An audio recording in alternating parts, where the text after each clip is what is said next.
Hello everyone, welcome to IQ tab. सो आज हम इंडियन पॉलिटी लक्ष्मीकांत का 8 chapter directive principle of state policy को करेंगे। एंड हमारा फंडामेंटल राइट हमने अच्छे से कवर कर लिया है एंड काफ़ी सारे पार्ट्स में हमने उसको कवर किया है। आई होप आप सबको अच्छे से वो समझ में आ गया हो, बिकॉज ये चैप्टर प्रीलिम्स हो या मेंस दोनों के लिए काफ़ी इंपॉर्टेंट है फंडामेंटल राइट्स। तो उसको अच्छे से कवर करना एक एक चीज़ डिटेल में बहुत ज़्यादा ज़रूरी था। तो हम स्टार्ट करते हैं न्यू चैप्टर आज से, जो कि है directive principle of state policy. तो सबसे पहले हम डिस्कस करते हैं डीपीएसपी किस पार्ट और किस आर्टिकल में मेंशन किया गया है। तो आप देख सकते हैं कि जो पार्ट 4 है उसमें डीपीएसपी आता है और आर्टिकल 36 से लेकर 51 तक आपको डीपीएसपी देखने को मिलेंगे। आर्टिकल 36 की बात करते हैं तो वो डील करता है डेफिनेशन ऑफ स्टेट। तो जैसे कि हमने जब फंडामेंटल राइट को स्टार्ट किया था तो सबसे पहले हमने एक ही चीज़ डिस्कस की थी, वो क्या है, डेफिनेशन ऑफ स्टेट। यानी हम जो स्टेट जो हम बोल रहे हैं उसमें आपको ये नॉर्मल जो स्टेट होते हैं जैसे महाराष्ट्र है, गुजरात है, उन स्टेट की बात हम नहीं कर रहे थे। हमने वहाँ पे स्टेट को कंसिडर किया गवर्नमेंट, चाहे वो यूनियन की गवर्नमेंट हो चाहे वो स्टेट की गवर्नमेंट हो। जैसे कि government and parliament of India, यानी जो हमारा सेंटर में जो पार्लियामेंट है उसके जो एग्जीक्यूटिव और लेजिस्लेटिव ऑर्गन्स है यूनियन गवर्नमेंट की, उन सबको हम जो स्टेट कंसिडर करते हैं।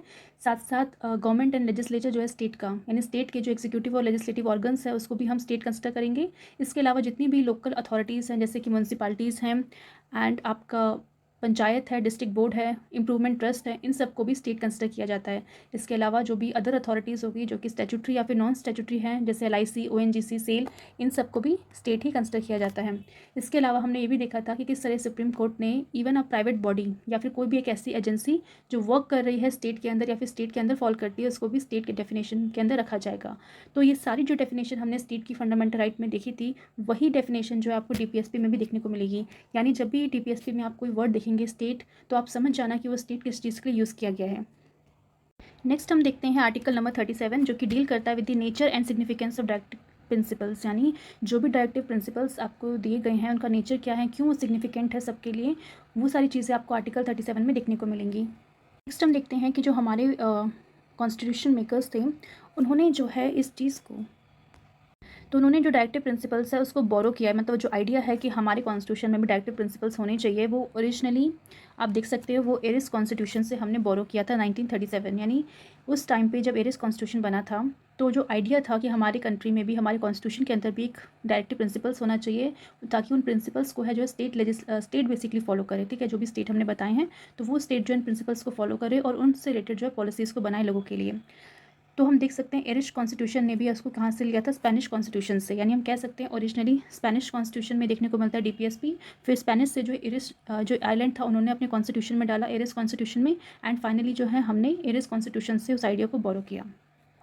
अब हम बात करते हैं BR अम्बेडकर जी की। तो BR अम्बेडकर जी के अकॉर्डिंग जो हम देखते हैं कि जो डीपीएसपी एक तरह का नोवल फीचर है इंडियन कॉन्स्टिट्यूशन का। ठीक है, यानी न्यू फीचर्स हैं हमारे इंडियन कॉन्स्टिट्यूशन के, बिकॉज कुछ ऐसी चीज़ें हैं जो हम फंडामेंटल राइट्स में नहीं रख पाए। ठीक है, बट आपको देखने को मिलेगा वो डीपीएसपी में रखा हुआ है कि भले ही वो इंडियंस जो सिटीजन्स हैं उन पर डायरेक्टली अपना इन्फोर्स नहीं करवा सकते उनको, बट कहीं ना कहीं स्टेट को ये पावर दी गई है, ये उनकी ड्यूटी दी गई है कि वो इन डायरेक्टिव प्रिंसिपल्स को यूज़ करें। एंड जो भी इसमें लिखी हुई हैं हम देखेंगे कि क्या क्या चीज़ें इसमें मेंशन की गई हैं और रिलेटेड वो लॉस बनाए जनता के लिए।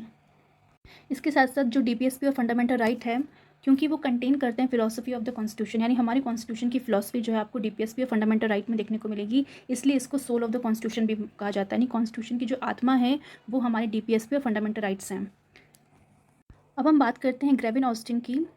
उनके अकॉर्डिंग जो हमारे directive principles and fundamental rights थे वो एक तरह का कॉन्शियस थे कॉन्स्टिट्यूशन का। यानी जो हमारे जो कॉन्स्टिट्यूशन का जो कंसाइंस है, ठीक है, उसको उन्होंने क्या कहा, मतलब वो चीज़ क्या बोली उन्होंने, directive principle and fundamental right को कॉन्स्टिट्यूशन का कंसाइंस माना। ठीक है, तो ये सारी चीज़ें हम मेंस में चाहे तो कोट कर सकते हैं कि जो जितने भी एक्सपर्ट्स थे उन्होंने डीपीएसपी को किस तरीके से कंसिडर किया।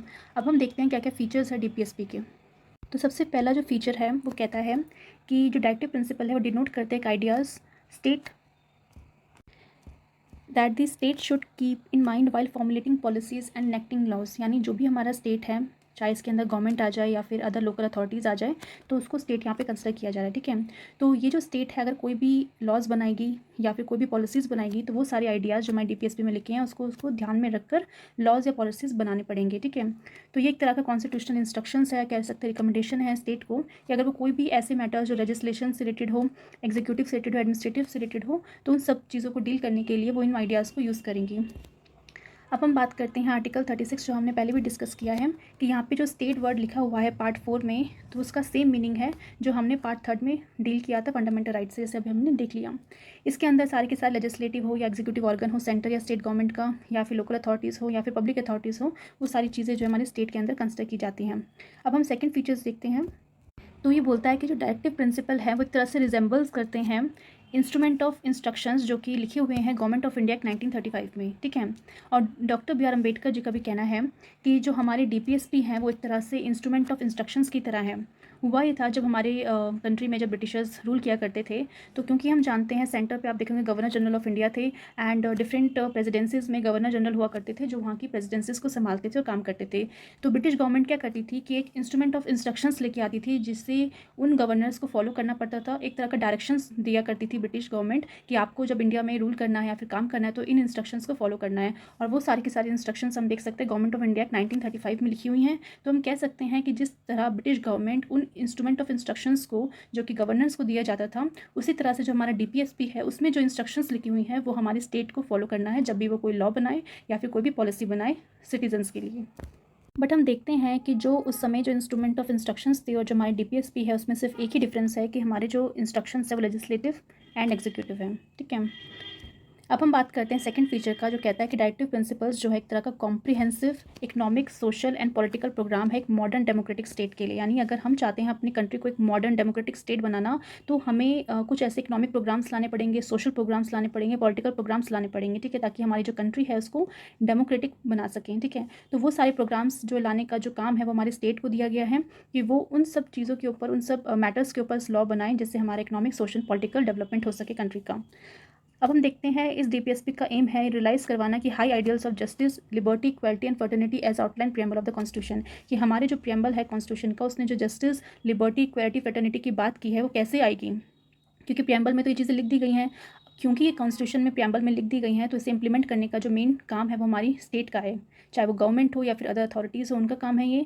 तो उन कामों को करने के लिए एक डायरेक्शन चाहिए, तो वो डायरेक्शन ये डीपीएसपी प्रोवाइड करता है कि किस तरीके से क्या क्या पॉलिसीज़ ला के वो जस्टिस प्रोवाइड कर सकते हैं कंट्री में, या फिर लिबर्टी प्रोवाइड कर सकते हैं, और कैसे जो इक्वलिटी को प्रोवाइड किया जा सकता है।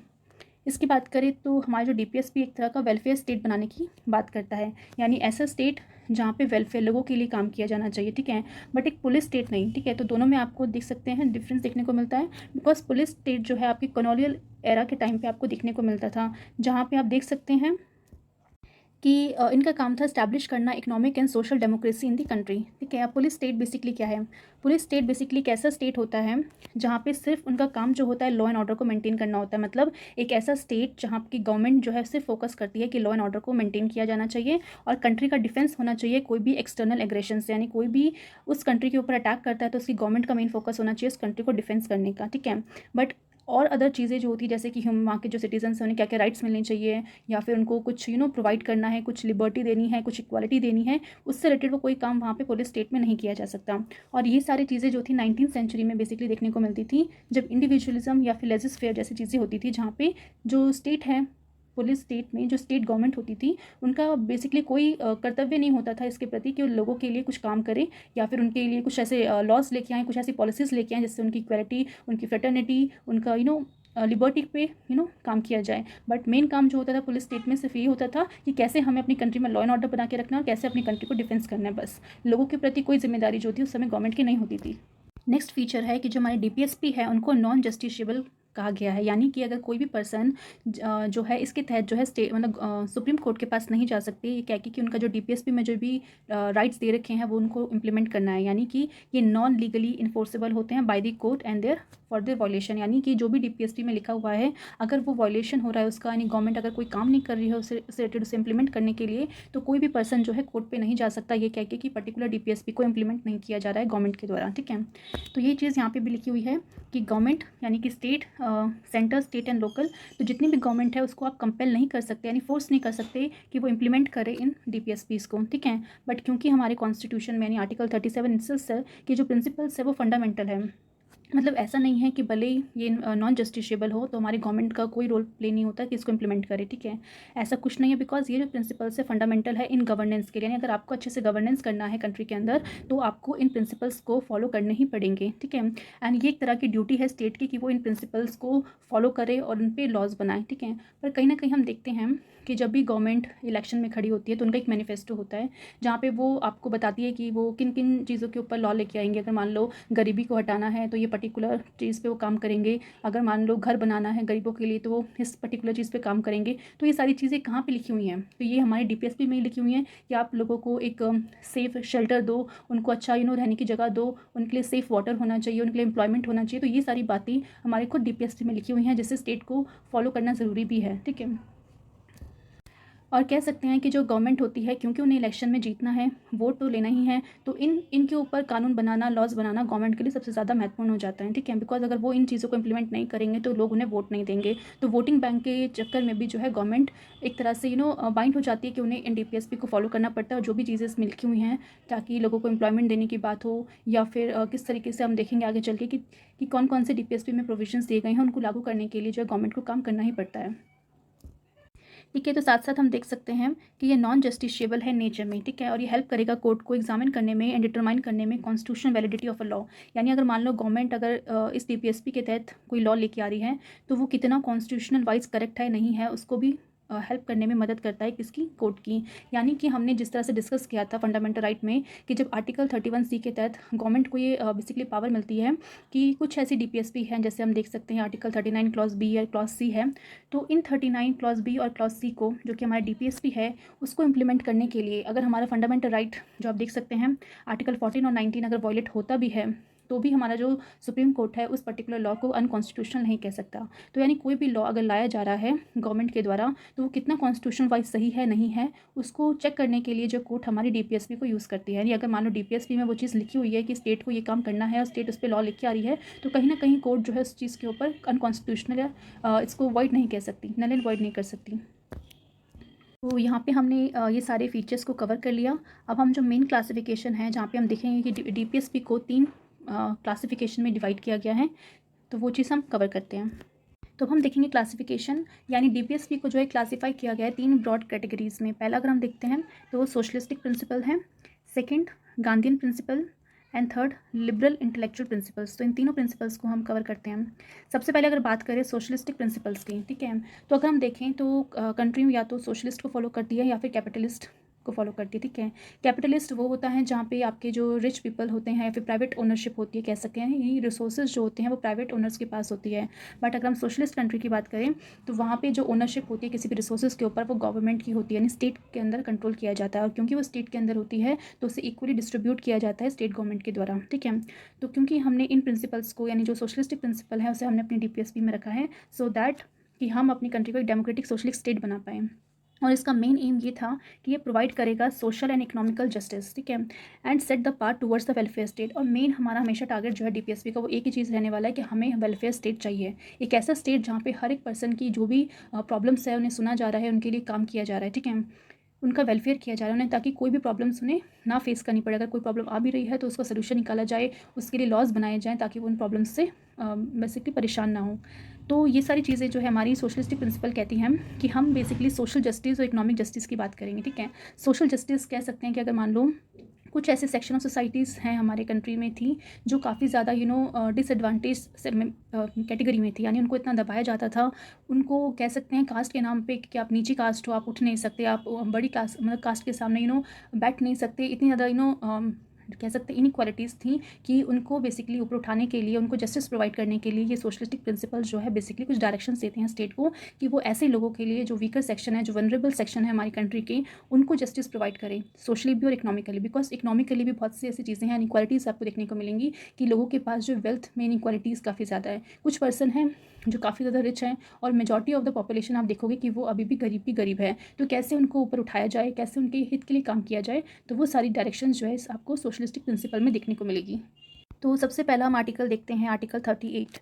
तो सोशलिस्टिक प्रिंसिपल का जो फर्स्ट आर्टिकल 38 है वो बोलता है कि प्रमोट करना है welfare of the people by securing a social order, यानी जो कंट्री का जो सोशल ऑर्डर है हमें उसको सिक्योर करना है।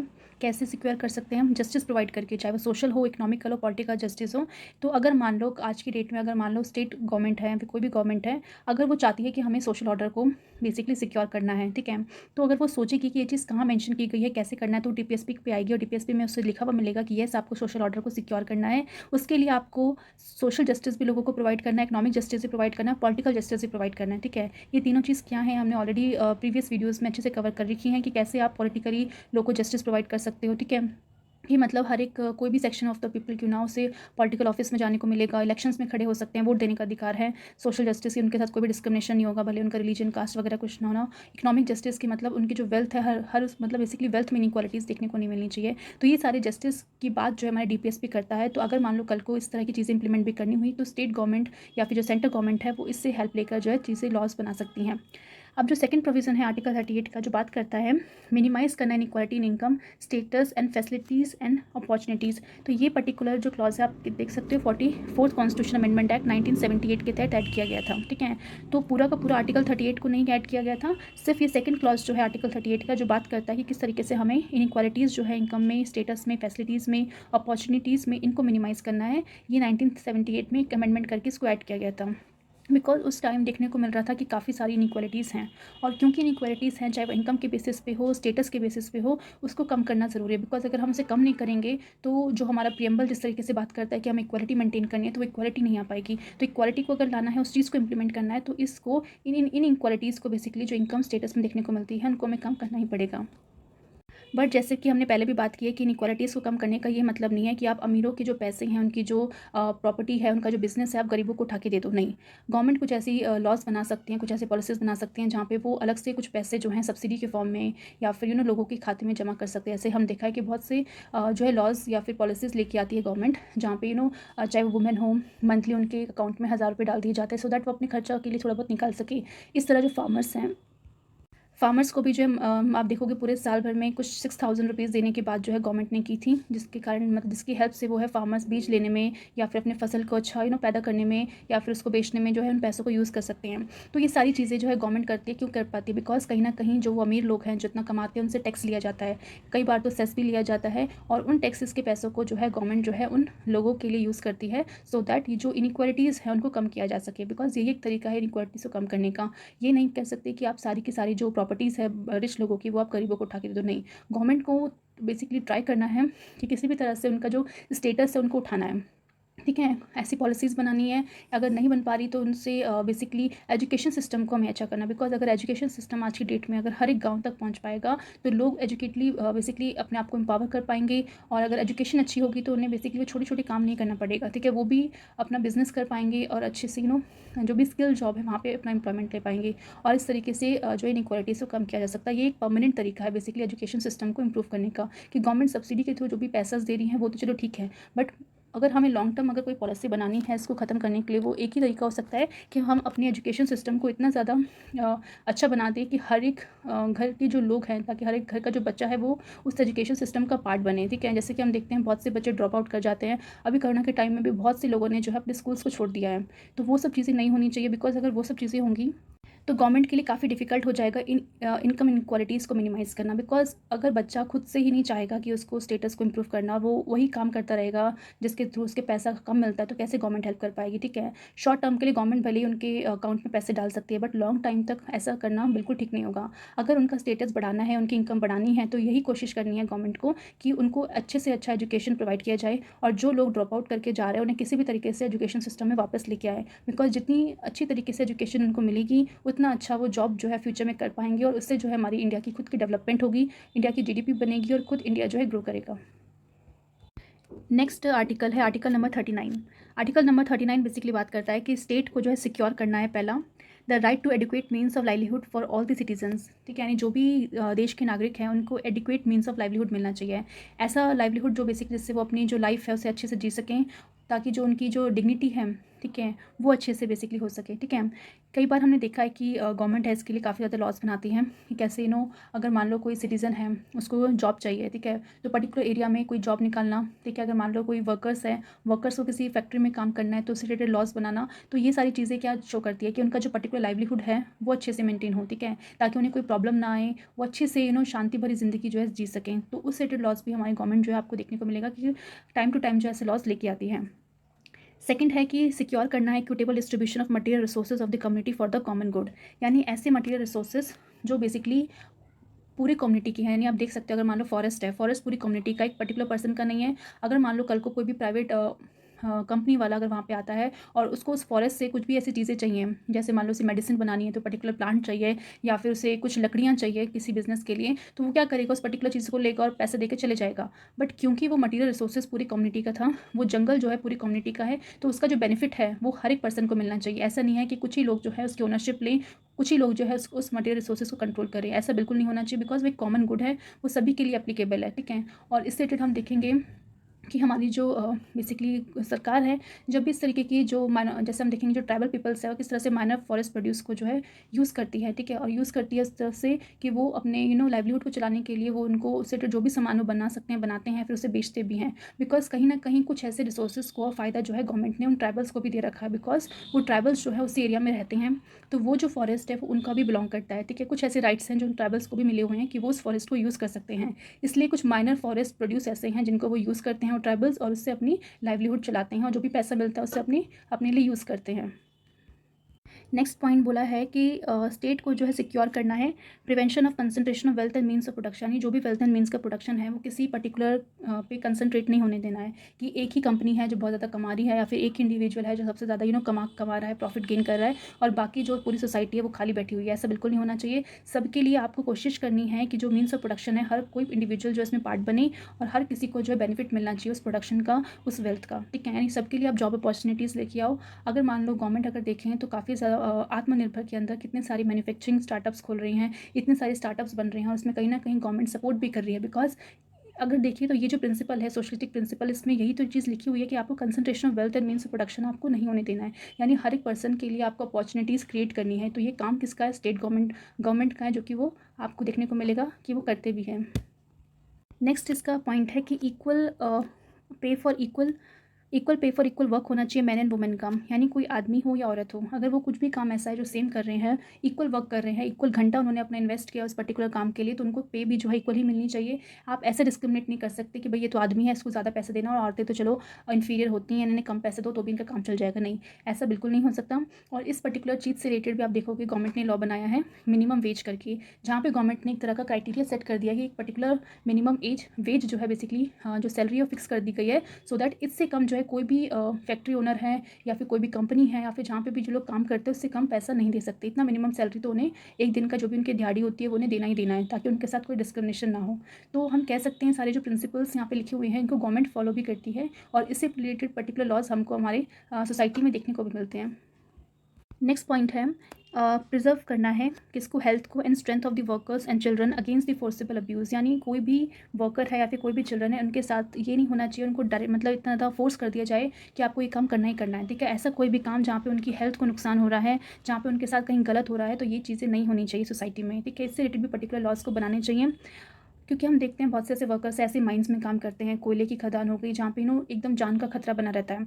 तो क्योंकि वो काम भी इंपॉर्टेंट है, बिकॉज अगर कोल माइनिंग नहीं होगी तो कोल नहीं होगा, कोल नहीं होगा तो आपकी इलेक्ट्रिसिटी जनरेट नहीं होगी। तो क्योंकि वो काम इंपॉर्टेंट है और किसी ना किसी को तो ये काम करना ही पड़ेगा। ठीक है, सरकार तो मना नहीं कर सकती कि कोई वर्कर्स यहाँ पे काम ना करो, बट सरकार ये इंश्योर कर सकती है कि जो भी वर्कर्स यहाँ पे काम कर रहा है उसकी हेल्थ का ध्यान जो है सरकार रख सकती है। यानी कल को मान लो उस वर्कर की कोई भी हेल्थ को नुकसान होता है, उसकी मतलब उसके बॉडी के अंदर कुछ पॉइजनस चले जाता है, कोई गैस चली जाती है, कुछ पार्टिकल्स चले जाते हैं, या फिर उसका रेस्पिरेटरी ऑर्गन खराब हो जाता है, तो उसका रिलेटेड पूरा खर्चा जो है सरकार उठाए। ठीक है, और जो भी मॉनिटरी हेल्प देना हो सरकार उसको दे, तो ये काम बेसिकली सरकार कर सकती है। तो इन सब चीज़ों के रिलेटेड जो है आप लॉज देखेंगे, एक ऑक्यूपेशनल सेफ्टी करके भी गवर्नमेंट जो है लेके आई है, लॉज लेके आई है, जहाँ पे ऑक्यूपेशन के दौरान यानी जो भी वो काम कर रहे हैं उसके दौरान अगर जो भी हेल्थ या फिर जो भी हजार्डस चीज़ें होती हैं तो उसके दौरान जो भी बेनिफिट उन्हें मिलेंगे वर्कर्स को, तो वो चीज़ें वो उनको प्रोवाइड की जाती है। साथ ही साथ चिल्ड्रंस हो गए, अगर मान लो कुछ भी ऐसे बेस्ट, तो चिल्ड्रंस को कोई काम नहीं करवाना चाहिए, ना ही फोर्सफुली और ना ही कोई भी काम क्यों ना, चाहे वो किसी भी माइंस में काम करना उनके लिए वैसे भी प्रोहिबिट कर दिया। बिकॉज इस तरह की चीज़ें हमारे फंडामेंटल राइट्स में हमने देखी थी कि आप कोई भी ह्यूमन ट्रैफिकिंग नहीं कर सकते, कोई भी फोर्स लेबर उनसे नहीं करवा सकते, चाहे वो इनोसेंट या हार्मलेस लेबर क्यों ना हो। बिकॉज़ ये जो एज होती है चिल्ड्रंस की, वो उनकी एजुकेशन की होती है। अगर आप इन लेबर्स में उन्हें एंगेज कर दोगे तो वो अपना जो एजुकेशन नहीं ले पाएंगे। एजुकेशन नहीं ले पाएंगे तो कहीं ना कहीं जो उनका फंडामेंटल राइट है एजुकेशन लेने का, जहाँ पे एज 6 से लेकर 14 तक एक फ्री एंड एलिमेंट्री एजुकेशन को फ्री कर रखा है, तो वो एजुकेशन वो नहीं ले पाएंगे। और कहीं ना कहीं अगर वो फंडामेंटल राइट उनसे छिन रहा है तो वो डायरेक्टली सुप्रीम कोर्ट के पास जा सकते हैं। बिकॉज वो बच्चे हैं, उन्हें इस बात की नॉलेज नहीं है, तो ये रिस्पॉन्सिबिलिटी जो है गवर्नमेंट की बनती है कि वो इंश्योर करें कि ऐसा कोई भी बच्चा जो है इन सब कामों में एंगेज ना दिखे, उनको ज़्यादा से ज़्यादा जो एजुकेशन फील्ड में लेके आए। और चाहे वो जितने भी फैक्ट्री ओनर्स हैं या फिर उनके पेरेंट्स हैं, उनको बेसिकली समझाएं कि उनकी जो इंपॉर्टेंस है बच्चों की, वो इस काम से ज़्यादा भी एजुकेशन सिस्टम में एजुकेशन लेने में ज़्यादा है। ठीक है, नेक्स्ट पॉइंट है कि opportunities for healthy development of children. ठीक है, तो ये जो पॉइंट है एफ, इनको बेसिकली ऐड किया गया था 40, मतलब ऐड नहीं, बेसिकली मॉडिफाई किया गया था 42nd कॉन्स्टिट्यूशन अमेंडमेंट एक्ट 1976 में। ठीक है, तो ये जो एफ पॉइंट आप देख रहे हैं, opportunities for healthy development of children, ये हमारे कॉन्स्टिट्यूशन में ऑलरेडी था, बट इसको बाद में मॉडिफाई किया है एक अमेंडमेंट के दौरान। ठीक है, तो इसमें बात की जा रही है कि जो भी चिल्ड्रंस हैं उनका हेल्दी डेवलपमेंट होना चाहिए, अपॉर्चुनिटीज़ क्रिएट करना है कि उनका डेवलपमेंट हेल्दी हो।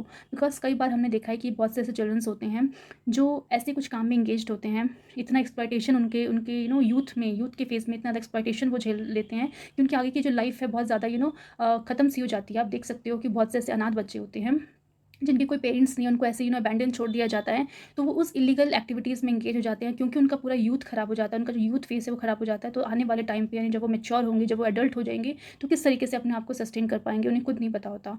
तो क्योंकि वो अभी इस स्टेज में नहीं है कि वो खुद को संभाल सके, तो ये बेसिकली गवर्नमेंट की रिस्पॉन्सिबिलिटी बनती है कि जो हर एक चिल्ड्रन है, जो भी चिल्ड्रन उन्हें दिखे, उनका वो डेवलपमेंट, हेल्दी डेवलपमेंट करवाएं। अगर मान लो कुछ अनाथ बच्चे हैं तो उनको बेसिकली नर्सरी में भेजें, ताकि गवर्नमेंट जो है खुद से बेसिकली उनके हेल्थ का ध्यान रखे, जो भी एजुकेशन देनी है, जो भी वैक्सीनेशन उन्हें प्रोवाइड करनी है, तो वो अपॉर्चुनिटीज़ उनके लिए क्रिएट करें।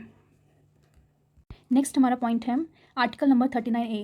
आर्टिकल नंबर 39A बताता है कि हमें प्रमोट करना है इक्वल जस्टिस को एंड प्रोवाइड करना है free legal aid to the poor. ठीक है, तो क्योंकि हमने बात की थी जब हम फंडामेंटल राइट्स की बात कर रहे थे, तो एक क्रिटिसिज्म इस बात का भी किया गया था कि हमारे जो फंडामेंटल राइट्स हैं इतने ज़्यादा कॉम्प्लिकेटेड कर दिए गए हैं, इतने ज़्यादा लीगल टर्म्स उसमें घुसा दी गई है कि कॉमन मैन के लिए उसे इंटरप्रेट करना बहुत मुश्किल है। और क्योंकि आप देख सकते हैं जो हमारा रिच सेक्शन है सोसाइटी का, वो ईजिली जो है जस्टिस प्रोवाइड कर, मतलब जस्टिस को ले सकता है, बिकॉज उनके पास एक पर्टिकुलर लॉयर्स की हेल्प होगी, एक क्योंकि उनके पास अच्छा पैसा है कि वो बार बार जो है जुडिशरी के पास जा सकते हैं, हर एक हियरिंग में जो है अपने आप को प्रेजेंट रख सकते हैं, बिकॉज उनके पास वो पैसा है। बट जो हमारा पुअर सेक्शन है सोसाइटी का, एक वल्नरेबल सेक्शन है, जिनके साथ सबसे ज़्यादा जो एक्सप्लॉयटेशन किया जाता है, अगर सबसे ज़्यादा अगर किसी के राइट्स को नुकसान पहुंचता है तो वो पुअर लोग ही होते हैं, जिनसे कभी उनको अच्छी से तनख्वाह नहीं मिल रही, कभी उनका शोषण किया जा रहा है, तो वो लोग को सबसे ज़्यादा ज़रूरत है न्याय की, और उन्हीं को बेसिकली न्याय लेने में काफ़ी ज़्यादा प्रॉब्लम फेस करनी पड़ती है, क्योंकि उनके पास पैसे ही नहीं है इतने। तो इस चीज़ को बेसिकली सॉल्व करने के लिए, और क्योंकि ये बात डीपीएसपी में लिखी हुई है और आप देख सकते हो उसको 42nd कॉन्स्टिट्यूशन अमेंडमेंट एक्ट 1976 के थ्रू ऐड किया गया था, तो इसके तहत हमारे जो गवर्नमेंट है उसने, आप देख सकते हो, काफ़ी ज़्यादा काम किया है फ्री लीगल एड प्रोवाइड करने के लिए। एक नालसा का बेसिकली को लाया गया है। नालसा हम कह सकते हैं एक तरह का नेशनल लीगल सर्विस अथॉरिटी है। ये अथॉरिटी जो है बेसिकली एक तरह से हेल्प करेगी कि free and competent legal services जो है हर एक एलिजिबल पर्सन को जो है मिले। ठीक है, इसका मतलब ये नहीं है कि देश का हर एक नागरिक जो है जाके इसके थ्रू हेल्प ले सकता है, नहीं, कुछ पर्टिकुलर एलिजिबल पर्सन जो है उन्हीं को इसमें शामिल किया गया है, खासकर वो लोग जो पुअर है, जो वल्नरेबल ग्रुप हैं, उनको बेसिकली हेल्प मिलेगी। ठीक है, इसके तहत हम देख सकते हैं नालसा के तहत आपका सेंटर में आपको नेशनल लीगल सर्विस अथॉरिटी मिलेगी। इस तरह से स्टेट में भी बेसिकली बनाई गई थी, जहाँ पे स्टेट लीगल सर्विस अथॉरिटी थी, और डिस्ट्रिक्ट में भी आपको लीगल सर्विस अथॉरिटी देखने को मिलेगी। और क्योंकि इसको इसलिए बनाया गया है ताकि हम जो डीपीएसपी का आर्टिकल 39A है इसको इंप्लीमेंट कर सकें, और इसको बनाया गया था 9 नवंबर 1995 में। एंड इसका मेन काम यही था कि नेशन वाइड जो है यूनिफॉर्म नेटवर्क हो, ताकि free and competent legal services हैं, यानी जो लॉयर्स की ताकि जो लॉयर्स की फैसिलिटी है उनको अवेलेबल करवाई जाएँ, बिकॉज उनको कुछ नहीं पता है किस तरीके से केस लड़ना है, क्या करना है, तो वो सारी फैसिलिटी उनको एक जगह मिल जाए, ये इंश्योर करता है नालसा। इसमें अगर देखा जाए कि कौन कौन से लोग एलिजिबल हैं, वैसे तो हम डिटेल में इसको स्टडी करेंगे जब हम सबॉर्डिनेट कोड्स को करेंगे, बट अगर थोड़ा सा नॉलेज देने के लिए आपको बता देती हूँ, जैसे वुमेन एंड चिल्ड्रन हो गए, SC ST के मेंबर हैं, कोई भी इंडस्ट्रियल वर्कर्स हैं, या फिर कोई भी ऐसे विक्टिम हैं जो डिजास्टर से मतलब डिजास्टर के कारण जो विक्टिम बने हैं, या फिर वॉयलेंस के कारण, या फिर flood, drought, earthquake, industrial disaster जो है, तो उसके कारण कुछ विक्टिम्स होते हैं जो उनको काफ़ी ज़्यादा प्रॉब्लम होती है, बिकॉज कहीं ना कहीं उनके पास वो फैसिलिटी नहीं होती है। ठीक है, या फिर कोई भी डिसेबल्ड पर्सन हो गई, ऐसे पर्सन जो कस्टडी में है, यानी जो आप देखोगे जब पुलिस कस्टडी में बहुत से ऐसे लोग होते हैं जिनकी ट्रायल तक नहीं चला है, यानी उनको कन्विक्ट भी नहीं घोषित किया गया है, कोर्ट में उनका केस भी नहीं हुआ है, फिर भी वो सालों साल जो है बेसिकली जेल में ही पड़े रहते हैं। तो कहीं ना कहीं उनको एक लॉयर की फैसिलिटी अवेलेबल करने के लिए नालसा को लाया गया था। इसके अलावा आप देख सकते हो ऐसे लोग जिनकी तनख्वाह 1 लाख से कम है उसको भी फैसिलिटी दी जाएगी, और ऐसे लोग जो ह्यूमन ट्रैफिकिंग के अंदर विक्टिम्स बने हैं या फिर जो बेगार वगैरह के विक्टिम्स हैं उनको भी फैसिलिटी प्रोवाइड की जाएगी निकल को, यानी कि जो हमारा जुडिशरी है, ताकि हर एक पर्सन के लिए इक्वली जो है जस्टिस प्रोवाइड कर सके। और एक सबसे इम्पॉर्टेंट जो चीज़ गवर्नमेंट ने किया वो ये कि एक टेली लॉ करके लेके आए थे, ठीक है। तो याद रखना टेली लॉ, इसको आप एग्जाम में भी आप इसको लिख सकते हैं मेंस में। ये बेसिकली लाया गया था ministry of law and justice के द्वारा and ministry of electronics and IT के साथ कोलैबोरेशन करके उन्होंने टेली लॉ लेके आए थे। ये एक तरह का लीगल एड सर्विस प्रोवाइड करेगा जितने भी मार्जिनलाइज कम्युनिटीज़ हैं या फिर जो रूरल एरियाज़ में जो रहते हैं पंचायत लेवल पे, तो उन्हीं सब लोगों को ये एक लीगल एड सर्विस प्रोवाइड करेगा। इसमें बेसिकली क्या फैसिलिटीज़ दी गई है कि एक तरह का आपके पास एक कॉमन सर्विस सेंटर होगा। उस कॉमन सर्विस सेंटर में आपकी जो भी है कंप्यूटर्स वगैरह होंगे, और उसके थ्रू जो वीडियो कॉन्फ्रेंस के थ्रू, यानी जो पर्सन है जो उस गांव में रहता है, जो एक गरीब सेक्शन है सोसाइटी का, वो उस कॉमन सर्विस सेंटर में जाके एक वीडियो कॉन्फ्रेंसेस के थ्रू जो है लॉयर से बात कर सकता है। उसे पर्टिकुलर कोर्ट जाने की भी ज़रूरत नहीं है, ठीक है। तो वहाँ पे जाके जो भी बातचीत करनी है लॉयर से उस वीडियो कॉन्फ्रेंसेस के थ्रू कर सकता है। और लॉयर की फैसिलिटी के साथ साथ कुछ लॉ स्कूल क्लिनिक्स भी यहाँ पे फैसिलिटेट करवाई जाएगी। डिस्ट्रिक्ट लेवल में सर्विस अथॉरिटीज़ होंगी और एनजीओ वगैरह भी जो है काम करेंगे, so that in common service centres में जो है लोगों को ज़्यादा से ज़्यादा हेल्प मिल सके। और एक क्वालिटी जो है बेस्ट क्वालिटी की लीगल एडवाइस उन्हें दी जाएगी कि किस तरीके से अगर मान लो किसी की ज़मीन का कोई इशू है तो उन्हें क्या करना चाहिए, कैसे अपना केस जो है जुडिशरी के सामने रखना चाहिए, तो वो एडवाइस भी जो है लॉयर्स के द्वारा उनको दी जाएगी। तो ये सब चीज़ें हम देख सकते हैं, ये सब चीज़ें हो पाई हैं बिकॉज क्योंकि डीपीएसपी में ये सब चीज़ें करने को स्टेट गवर्नमेंट को कहा गया था। नेक्स्ट पॉइंट है आर्टिकल नंबर 41। आर्टिकल नंबर 41 कहता है कि स्टेट को जो है सिक्योर करना है right to work, education, public assistance in case of employment, old age, sickness and disablement, ठीक है। तो यानी कि यहाँ पे स्टेट को बोला गया है कि राइट टू वर्क, क्योंकि हमारे फंडामेंटल राइट नहीं बन सकता था बिकॉज हमारे पास ना इतनी अपॉर्चुनिटीज़ थी ना ही इतने रिसोर्सेज थे कि राइट टू वर्क को एक फंडामेंटल राइट बना सके। इसलिए राइट टू वर्क को एक डीपीएसपी में रखा गया ताकि स्टेट को बार बार ये ध्यान रहे इस बात का कि उन्हें राइट टू वर्क जो है लोगों को प्रोवाइड करना है, ठीक है। बट हमेशा ध्यान रखना ये नॉन जस्टिसेबल, यानी कोई इस चीज़ के लिए सुप्रीम कोर्ट के पास जाके अपील नहीं कर सकता कि मुझे राइट टू वर्क आज की डेट में चाहिए ही चाहिए, ठीक है। बट फिर भी हम देखते हैं कहीं ना कहीं गवर्नमेंट जो है बेसिकली कोशिश करती है कि पूरे जनता को नहीं बट बेसिकली कुछ ऐसे लोग हैं जिनको ज़रूरत है उनके लिए कुछ कर सके। जैसे मनरेगा जैसी चीज़ें स्कीम के दौरान जो है बेसिकली 100 दिन का एक एम्प्लॉयमेंट दिया जाता है, जहाँ पे अगर मान लो 100 दिन तक आपको अगर काम नहीं मिल रहा तो उसके बदले कि आपको पैसे तो है मिल ही जाएंगे, ठीक है। तो इस तरह की छोटी बहुत चीज़ें जो है सरकार करती रहती है सो दैट वो इन प्रिंसिपल्स को जो है बेसिकली फॉलो कर सकें। इसके अलावा एजुकेशन की बात करें तो 6 से लेकर 14 ईयर तक की एज की जो एजुकेशन है, एलिमेंट्री एजुकेशन है, उसे तो फंडामेंटल राइट का पार्ट बना दिया। बट इसके बाद की जो एजुकेशन है यानी जो हायर एजुकेशन है उसे आज भी फंडामेंटल राइट नहीं बनाया गया बिकॉज उस चीज़ को बनाने के लिए सुप्रीम कोर्ट ने खुद कहा था ये बात कि एक इकोनॉमिक कैपेसिटी होनी चाहिए हमारी कंट्री के पास, एक डेवलपमेंट होना चाहिए। यानी जब तक हम अपनी इकोनॉमिक कैपेसिटी को ना बढ़ा दे, जब तक अपने देश का डेवलपमेंट अच्छे से ना कर ले, तब तक गवर्नमेंट जो है अभी इतनी सफिशिएंट नहीं है कि हर एक पर्सन को हायर एजुकेशन के लिए फंडामेंटल राइट दे। बट क्योंकि ये चीज़ डीपीएसपी मेंशन है, कहीं ना कहीं गवर्नमेंट के पास ये अपॉर्चुनिटी है कि वो इससे कुछ काम कर सकती है।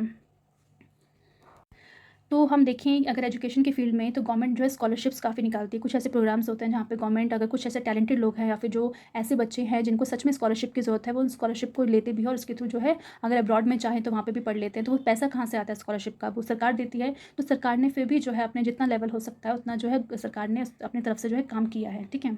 बट फिर भी ज़रूरत है कि और ज़्यादा चीज़ें करें और वो सारी मोटिवेशन जो है गवर्नमेंट को कहाँ से मिलेगी, डीपीएसपी के थ्रू मिलेगी कि उन्हें ये सब चीज़ें करनी है।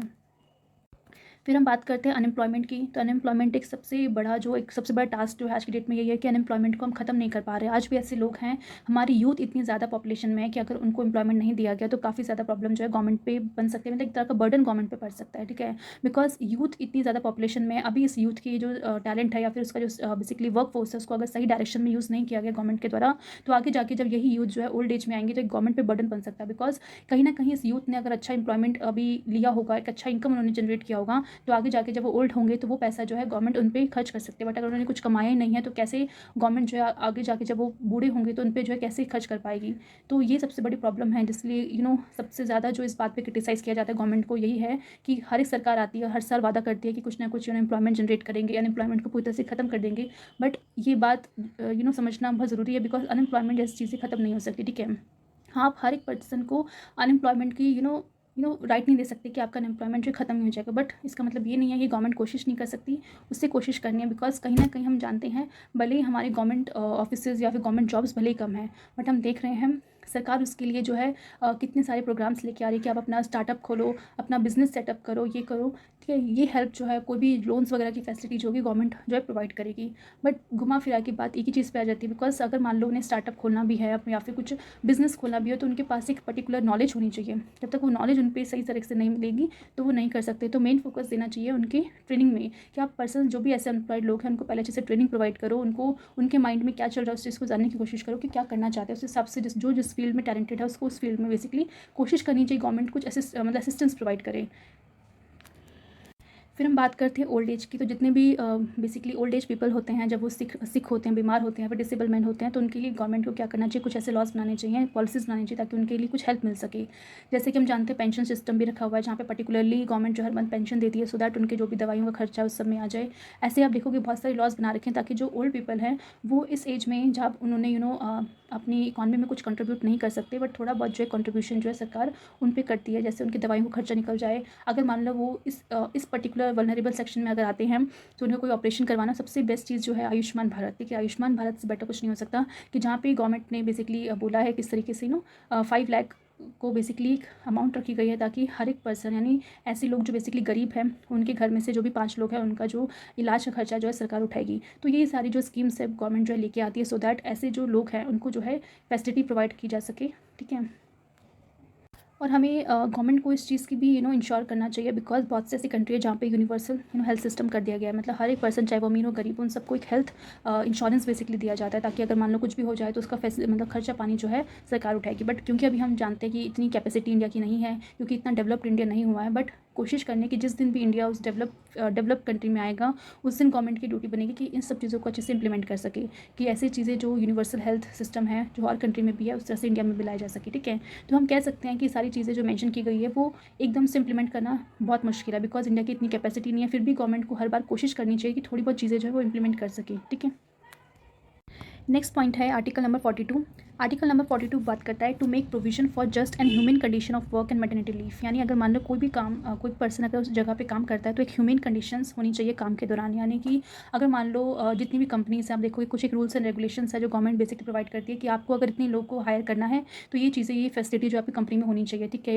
एक अच्छा टॉयलेट सिस्टम होना चाहिए, खाने पीने की अच्छी व्यवस्था होनी चाहिए, पर्टिकुलर एक बीच में ब्रेक पीरियड होना चाहिए ताकि आप बीच में ब्रेक कर सकें। मतलब ऐसा नहीं है कि आप गधे घोड़ों की तरह जो उनको लगातार उन्हें काम करवाए जा रहे हो, ठीक है। ऐसा नहीं, एक ह्यूमन कंडीशन प्रोवाइड करो ताकि वो अच्छे से वो भी काम कर सकें, ठीक है। एक अच्छा एटमॉस्फेयर हो, उन्हें ज़्यादा गर्मी ना लगे, उनकी हेल्थ का भी प्रॉपर ध्यान हो। आप देखोगे बहुत सी कंपनीज हैं ऐसी होती हैं जो प्रॉपर अपने अपने जो एम्प्लॉयज़ हैं उनको हेल्थ चेकअप भी प्रोवाइड करती है, ठीक है। तो ये सारी चीज़ें कहाँ से आई, एक तरह की डायरेक्शंस हैं जो गवर्नमेंट जो है कंपनीज़ को देती हैं कि आपको एक अच्छी कंडीशन में वहाँ पे लोगों से काम करवाना है ताकि उनका मोटिवेशन बने। अगर वो अच्छे से मोटिवेट होंगे तभी वो इंडिया को अच्छे से मतलब ग्रो करने में हेल्प करेंगे। बिकॉज कंपनी में अगर मान लो सिर्फ काम ही करवाया जा रहा है, आपको थोड़ा सा इंटरटेनमेंट भी होना चाहिए। मतलब कुछ ऐसे फंक्शंस कर दिए, कुछ ऐसे टास्क रख दिए लोगों के बीच में ताकि वो भी इतना ज़्यादा फ्रस्ट्रेट ना हो अपने काम से। तो वो एक अच्छी कंडीशन जो प्रोवाइड करनी है।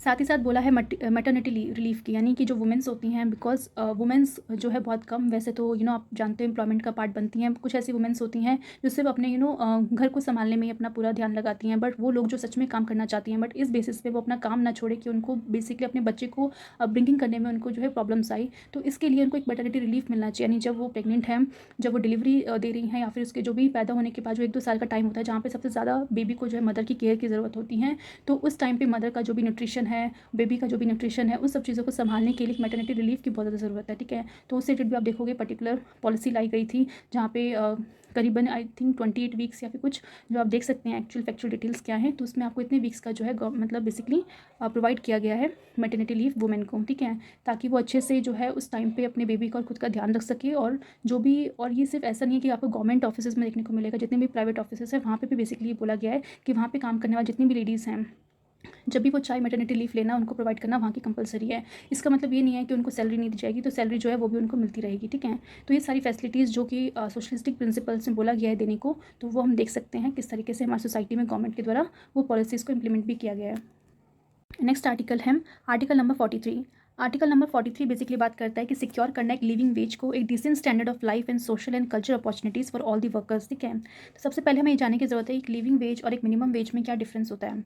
अगर हम बात करें मिनिमम वेज की, जिसमें आपको देख सकते हैं कि आपको ज़िंदा रहने के लिए जो बेसिक चीज़ जो ज़रूरत होती है वो मिनिमम वेज के अंदर आता है, ठीक है।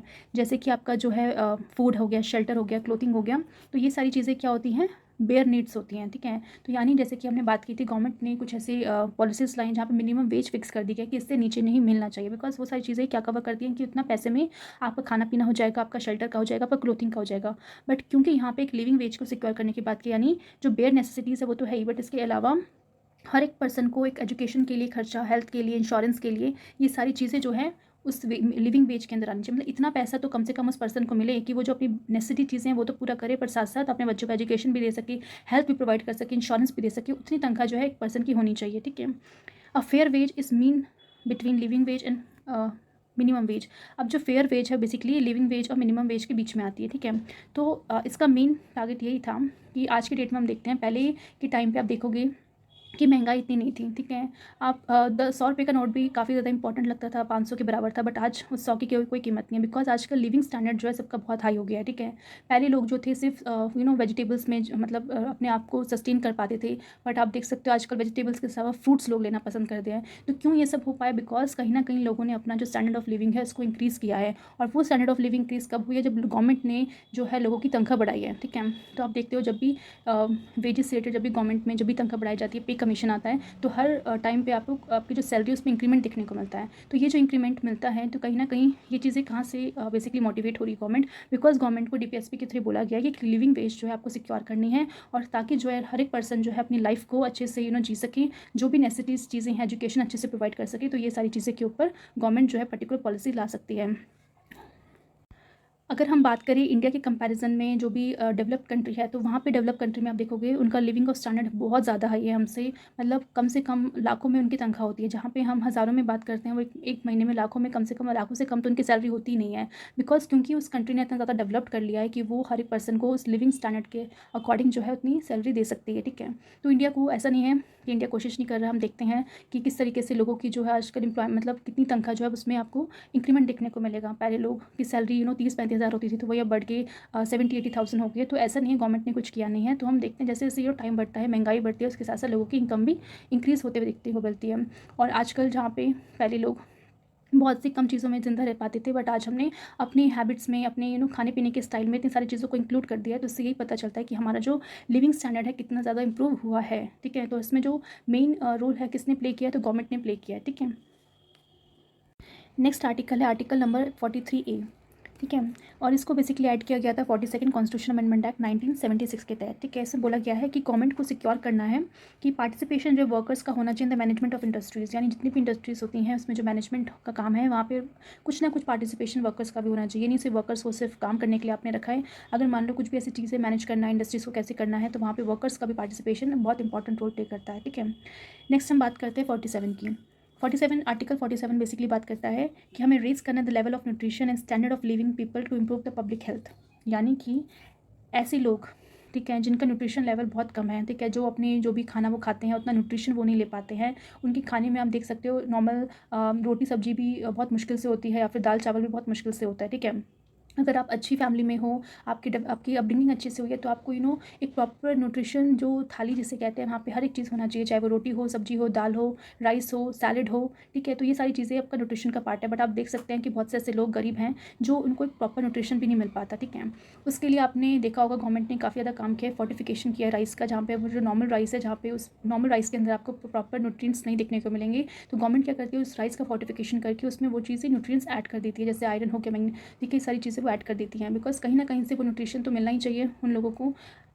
तो ये सारी चीज़ें जो है काम करने का जो मेन प्रिंसिपल्स है वो बेसिकली गवर्नमेंट को यहीं से मिलता है कि वो इस तरीके की चीज़ें जो है न्यूट्रिशन लेवल जो है बेसिकली जनता का उसको इम्प्रूव करें, ठीक है। इसके साथ साथ कि standard of living of people का मेंटेन करना है, इंप्रूव करना है पब्लिक हेल्थ को, यानी अगर मान लो पब्लिक है, ठीक है, उसको हेल्थ को इंप्रूव करने के लिए गवर्नमेंट क्या कर सकती है, तो गवर्नमेंट ने बहुत सारे वैक्सीनेशन प्रोग्राम्स चलाए हैं, ठीक है।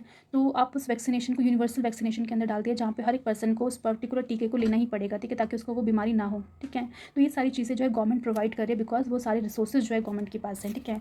तो ये सारे के सारे जो भी आर्टिकल्स हमने पढ़े सोशलिस्टिक प्रिंसिपल्स के अंदर पढ़े हैं, यानी कि यहाँ पे जो गवर्नमेंट है उसके पास जो भी रिसोर्सेज है उसको वो इक्वली डिस्ट्रीब्यूट करे लोगों पे, चाहे वो उनका न्यूट्रिशन हो, चाहे वो हेल्थ हो, चाहे वो एजुकेशन हो, चाहे वो एम्प्लॉयमेंट हो, हर एक पर्सन के पास वो इक्वल मिलना चाहिए, ठीक है। ये गवर्नमेंट की पॉलिसी होनी चाहिए। तो ये सारे प्रिंसिपल्स हमने सोशलिस्टिक प्रिंसिपल्स देखे। अब हम बात करते हैं गांधीयन प्रिंसिपल्स की, ठीक है। क्योंकि हम जानते हैं गांधी जी का एक बहुत इंपॉर्टेंट रोल था हमारी सोसाइटी में, ठीक है। उन्होंने सोसाइटी के लिए बहुत कुछ किया है। उनका हमेशा से मानना था कि जो गांव में जो लोग बसते हैं, जो गांव में जो लोग रहते हैं, उनका डेवलपमेंट सबसे पहले होना चाहिए। बिकॉज कहीं ना कहीं वो लोग ऐसे सेक्शन सोसाइटी के होते हैं उनका डेवलपमेंट हो नहीं पाता, ठीक है। तो उनके डेवलपमेंट के लिए और किस तरीके से विलेज अच्छे से काम करे, तो कुछ प्रिंसिपल्स जो थे गांधी जी ने भी दिए थे। तो सबसे पहला आर्टिकल हम देखते हैं, आर्टिकल नंबर 40। आर्टिकल नंबर 40 बात करता है कि ऑर्गेनाइज करना है विलेज पंचायत को and endow them with necessity powers and authority to enable them to function as a unit of self government, ठीक है। तो गांधी जी का जो सबसे इंपॉर्टेंट जो बात थी वो थी हमेशा सेल्फ गवर्नमेंट, ठीक है। यानी कि जो गाँव में जो लोग रहते हैं वहाँ पर पहले तो आपको पंचायत सिस्टम लेके आना है, ठीक है। तो जैसे कि हम देख सकते हैं कि जब ये बात लिखी हुई थी तो उसके तहत जो आपका लोकल लेवल में जो पंचायत है म्यूनसिपालिटीज़ को बाद में अमेंडमेंट करके कॉन्स्टिट्यूशन में ऐड भी किया गया, ठीक है, विलेज जो पंचायत और म्यूनसिपालिटीज़ को, ठीक है, इसी के तहत। तो क्योंकि विलेज पंचायत को बनाने की बात इसलिए की गई थी बिकॉज अगर पंचायत होगी तो गांव के लोग ही जो होंगे उस पंचायत का पार्ट होंगे। और क्योंकि वहाँ पे क्या कौन कौन से डेवलपमेंट करनी है, क्या क्या चीज़ें करनी है, तो वहाँ के जो लोग हैं, जो वहाँ के इंटीरियर लोग हैं, वही उस चीज़ को अच्छे से समझते हैं कि उनके गांव में कौन कौन सी चीज़ें होनी चाहिए। अगर वो चाहते हैं कुछ कुआं खोदना है तो वो बेसिकली डिसीजन ले सकते हैं। तो उनको बेसिकली पावर दो पंचायत को, और साथ साथ उन्हें बेसिकली पैसे भी दो, ठीक है। पावर के साथ साथ पैसा नहीं होगा तो पावर का भी कोई यूज़ नहीं है। अगर आप फंड्स प्रोवाइड नहीं करोगे कि उन पैसों को, अगर उनके पास चाहिए कि उनको यहाँ पे कुआं खुदवाना है बट उनके पास पैसा नहीं है तो कैसे काम कर सकते हैं। और आज की डेट में भी आप देखोगे हमेशा फंड्स की काफ़ी ज़्यादा प्रॉब्लम देखने को मिलती है पंचायत में कि काम तो उनके पास है कि क्या क्या काम उन्हें करना है, बट सरकार वो जो पैसा है बेसिकली ग्राउंड लेवल तक पहुँच नहीं पाता। तो गांधी जी का मानना यही था कि जो ग्राउंड लेवल पे जो पंचायत है, हमारी विलेज में जो पंचायत है, उनको सेल्फ गवर्नमेंट करने दो। यानी वो अपने हिसाब से सरकार चलाएं, अपने डिसीजन खुद से लें, उनको इतनी पावर्स देने दो। बिकॉज अगर वो लोग डेवलपमेंट होगा, अगर हमारा गांव डेवलपमेंट होगा तो कहीं ना कहीं हम कह सकते हैं स्टेट का डेवलपमेंट होगा, स्टेट का डेवलपमेंट होगा तो सेंटर का डेवलपमेंट होगा, ठीक है। तो यानी अगर हम छोटी से यूनिट से डेवलपमेंट की शुरुआत करते हैं तो कहीं ना कहीं वो आगे जाके जो है एक बड़ा डेवलपमेंट क्रिएट कर सकती है।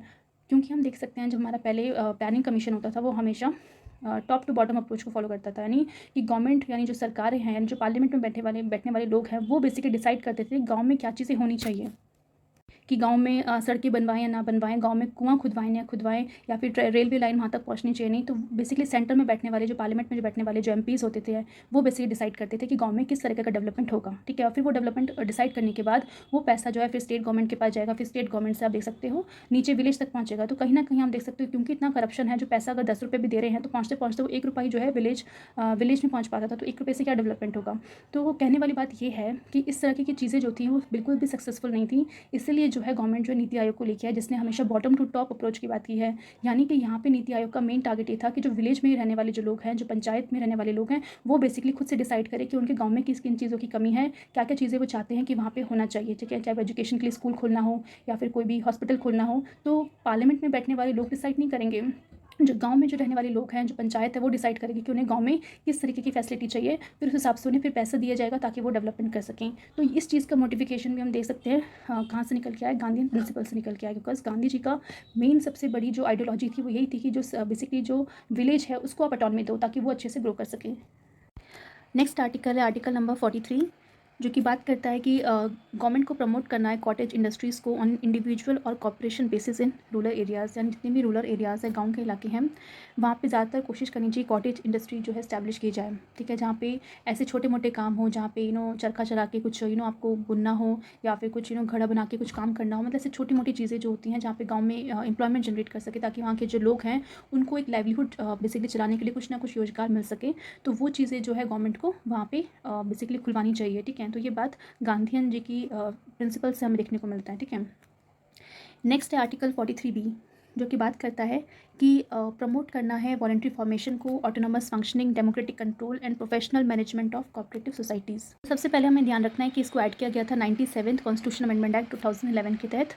और इसमें बेसिकली बोला गया है कि कोऑपरेटिव सोसाइटीज़, ठीक है, कोऑपरेटिव सोसाइटीज़ ऐसी सोसाइटीज़ होती हैं जहाँ पे जो लोग होते हैं वो एक साथ मिलकर, मान लो कोई लोग है सेम एम्प्लॉयमेंट सेम काम कर रहे हैं, मान लो जैसे अमूल है, अमूल आज की डेट में कोऑपरेटिव सोसाइटी है। बट आप सोच सकते हो किस तरीके से बना होगा कि बहुत सारे लोग जो अपना दूध का व्यापार करते थे, बिकॉज वो उनके पास इतनी इनकम नहीं थी, इतना ज़्यादा अच्छा वेज नहीं था, तो उन्होंने क्या किया, इन सब ने मिलकर एक बेसिकली एक ऑटोनोमस तरीके से उसकी फंक्शनिंग करना शुरू कर दी। एक सोसाइटी बना दी है जहाँ पे हर किसी ने अपना इक्वल कंट्रीब्यूशन दिया है उसमें। और हम कह सकते हैं जो है उन्होंने अपना काम जो इक्वली डिवाइड कर लिया कि मान लो उस कोऑपरेटिव सोसाइटी में किस तरीके से जो है दूध को डालना है, कैसे दूध को बेचना है, क्या क्या कंडीशंस होनी चाहिए कि उसकी जो बिकॉज कहीं ना कहीं जो बेंचमार्क बेसिकली क्रिएट कर रखा है कि इतना न्यूट्रिएंट्स होना चाहिए, इतना ये चीज़ होना चाहिए, वो सब देखने का काम जो है लोगों ने अपने आप में डिवाइड करके इस तरह से काम करता है। तो ये तो हमने सिर्फ एग्जांपल ये मिल्क का, ऐसे आप देख सकते हैं जैसे मान लो फिशरमैन्स होते हैं, ठीक है। फिशरमैन क्या कर सकते हैं आज की डेट में, जो बेसिकली कोस्टल एरियाज़ में रहते हैं जिनका काम फिशिंग करने का है, तो क्यों हर एक फिशरमैन जो है एक एक जाके मछली पकड़ता है, फिर उसको जो है मंडी में जाके बेचता है। अगर वो चाहें तो उनके पास इतनी ज़्यादा ऐसे नॉलेज उन्हें प्रोवाइड कर दी जाए कि वो आगे जाके अपनी कोऑपरेटिव सोसाइटी बना सकता है, जहाँ पे हर एक फिशरमैन जो उसमें इंक्लूडेड होगा अपना मतलब इक्वल कॉन्ट्रीब्यूशन देगा, ठीक है। फिशेस पकड़ के लाएगा, फिर उसको अच्छे से पैकेजिंग वगैरह करेगा, और जो भी बेसिकली जो क्राइटेरियाज़ है कि इतना जो है इसमें सेफ्टी मेजर को रखना है, आपको फ़िश ख़राब नहीं होने देना है, तो वो सब चीज़ें अच्छे से देखभाल के जो है फिर वो सेल करेंगे, तो उन्हें ज़्यादा बेनिफिट होगा। इंडिविजुअली अगर वो इस काम को करते तो शायद उनको कम पैसा मिलता, बट क्योंकि अब वो एक कोऑपरेटिव सोसाइटी बन चुकी हैं, एक उनके पास एक प्रॉपर फ्रेमवर्क होगा कैसे उसे चलाना है, क्या-क्या हेल्थ बेनिफिट्स को बेसिकली ध्यान रखना है, हेल्थ पैरामीटर्स पे खड़े उतरना है, तो वो सारी चीज़ें अगर उन्हें प्रोवाइड कर दी जाएगी तो एक अच्छा एम्प्लॉयमेंट जो है जनरेट हो सकता है, अच्छा इनकम सोर्स उनके पास आ सकता है, ठीक है। तो ये चीज़ जो थी हमें गांधीयन प्रिंसिपल में देखने को मिलती है। तो आप देख सकते हैं कि वॉलंटरी फॉर्मेशन है, मतलब यहाँ पे कोई किसी को ज़बरदस्ती नहीं फोर्स किया जाएगा कि आपको कोऑपरेटिव सोसाइटी का पार्ट बनना ही बनना है, नो। एक वॉलंटरी है, मतलब जिसका मन चाहे वो इसमें पार्ट ले सकता है। ऑटोनॉमस फंक्शनिंग होगी, यानी कि अगर क्योंकि वो आपने बनाई है सोसाइटी, तो आप उसको रन करोगे अपने हिसाब से, आप रन करोगे। और एक डेमोक्रेटिक कंट्रोल होगा, यानी जो भी उस पर्टिकुलर अथॉरिटी में बैठेगा, जो भी उसका मैनेजमेंट करेगा, मान लो वो हो सकता है कि इलेक्शन के थ्रू बिठाएं कि भाई 10 लोगों ने मिलकर कोऑपरेटिव सोसाइटी बनाई है, तो 10 लोग वोट कर रहे हैं कि भाई किसको जो है मैनेजमेंट का काम देना चाहिए। तो मतलब ऐसा कुछ नहीं होगा कि वहाँ पे किसी की मोनोपोली चलेगी, नहीं। जो भी डिसीजन लिया जाएगा वो डेमोक्रेटिक कंट्रोल करके, यानी डेमोक्रेटिक फॉर्म में बेसिकली लिया जाएगा। तो इस चीज़ को इम्प्लीमेंट करने के लिए आप देख सकते हो कि गवर्नमेंट ने कोऑपरेटिव सोसाइटीज़ को जो है हमारे कॉन्स्टिट्यूशन में जगह दी है, यानी 97th कॉन्स्टिट्यूशन अमेंडमेंट एक्ट 2011 के तहत जो है कॉन्स्टिट्यूशन स्टेटस जो है कोऑपरेटिव सोसाइटी को मिल गया है, जहाँ पे बेसिकली बताया जाएगा कि किस तरीके से उनको जो है राइट दिए गए हैं कोऑपरेटिव सोसाइटी बनाने के लिए। क्योंकि आर्टिकल 19 की अगर हम बात करें, जहाँ पे हर बेसिकली कोऑपरेटिव सोसाइटी बनाने का सबको राइट है, यानी फंडामेंटल राइट है कि आप इस तरह की कोऑपरेटिव सोसाइटी बना सकते हो। और आर्टिकल 43B में हमने ये चीज़ देख लिया है, जहाँ पे डायरेक्टिव प्रिंसिपल में बात की गई है कि हमें कोऑपरेटिव सोसाइटी को प्रमोट करना है। तो इसलिए हम कह सकते हैं पार्ट 9B जो हमारे कॉन्स्टिट्यूशन का है, वहाँ पे प्रॉपर जो है कोऑपरेटिव सोसाइटी को रख दिया गया है कि कोऑपरेटिव सोसाइटी कैसे काम करनी चाहिए, क्या क्या चीज़ें उसमें होनी चाहिए, कितने नंबर या मेंबर्स होंगे उनके बोर्ड में, ऑफिस किस तरीके से काम करेगा, ठीक है। कैसे इलेक्शन होगा उनके मेंबर्स का बोर्ड में, बिकॉज बोर्ड भी बैठेगा ना, बिकॉज बिना बोर्ड के तो कुछ काम हो नहीं सकता, ठीक है। डिसीजंस लेने पड़ेंगे, तो किस तरीके का इलेक्शन होगा, वो सारी चीज़ें जो है आपको कॉन्स्टिट्यूशन में देखने को मिलेंगी। क्योंकि कॉन्स्टिट्यूशन में इसको रख दिया गया है, तो एक कॉन्स्टिट्यूशन राइट बन गया है। कल को अगर किसी को भी कोई भी प्रॉब्लम होगी तो जुडिशरी के पास जाके जो है स्टेटेड जो है इन्फोर्स कर सकता है, ठीक है। नेक्स्ट है आर्टिकल नंबर 46। आर्टिकल नंबर 46 बात करता है कि प्रमोट करना है educational and economic interest of SC ST and other weaker sections of the society, and protect करना है उनको किस चीज़ से, सोशल इनजस्टिस एंड एक्सप्लॉयटेशन से, यानी जो भी इनजस्टिस एक्सप्लॉयटेशंस आप देख सकते हैं SC STs के साथ पुराने टाइम में हो रही थी, वो चीज़ें अब ना हो, इसलिए उन्हें प्रोटेक्ट करने के लिए आपको कुछ ऐसे लॉज पॉलिसीज़ लेके आनी पड़ेंगी जहाँ पे आप उनके राइट्स का ख्याल रखें। अब हम बात करते हैं एजुकेशन में, तो एजुकेशन में हम देखें कि SC ST जो होते हैं उनको कोटा दिया गया है, रिजर्वेशन कोटा प्रोवाइड किया जाता है, जहाँ पे उन लोगों को कुछ पर्टिकुलर सीट्स दी गई हैं जिसके थ्रू वो किसी भी एजुकेशन इंस्टीट्यूशन में जो है पार्ट ले सकते हैं। उनकी फ़ीस आप देखोगे काफ़ी कम है, गवर्नमेंट काफ़ी कम रखती है। तो और साथ ही साथ अगर स्कॉलरशिप, अगर उन्हें हायर स्टडीज़ करनी है तो स्कॉलरशिप उन्हें प्रोवाइड की जाती है। तो कहीं ना कहीं गवर्नमेंट ने अपनी तरफ से जितना हो सकता है उतना उन्होंने इन सब लोगों के लिए जो है काम किया और आगे भी करते रहना है, ठीक है। बिकॉज ये सारी चीज़ें हमारी DPSP में लिखी हुई हैं कि गवर्नमेंट को इन प्रिंसिपल्स को हमेशा फॉलो करना है। नेक्स्ट आर्टिकल है आर्टिकल नंबर 47 बेसिकली बात करता है कि प्रोहिबिट करना है basically consumption of intoxicating drugs which are injurious to health, यानी यहाँ पे गवर्नमेंट की ये ड्यूटी है कि वो इस तरीके की चीज़ें अगर सोसाइटी में हो रही हैं जहाँ पे लोग ड्रग्स ले रहे हैं या फिर कुछ ऐसी इंटॉक्सिकेटिंग ड्रिंक्स ले रहे हैं, उनको रोकने का जो है हमेशा गवर्नमेंट को कोई ना कोई लॉ बनाना है। तो हम देखेंगे कि ड्रग्स रिलेटेड आपके पास कितने जो है लॉज बनाए गए हैं, जहाँ पे कोई भी पर्टिकुलर पर्सन अगर ड्रग्स लेता हुआ या फिर बेचता हुआ पकड़ा जाता है तो उससे काफ़ी जो है पनिशमेंट देखने को मिलती है, ठीक है। यानी आज भी जो है ड्रग्स को लेना बेचना सब इलीगल बेसिकली माना गया है, ठीक है। तो इन सब लॉज को बनाने की जो मोटिवेशन है गवर्नमेंट को इन DPSP से मिलती है।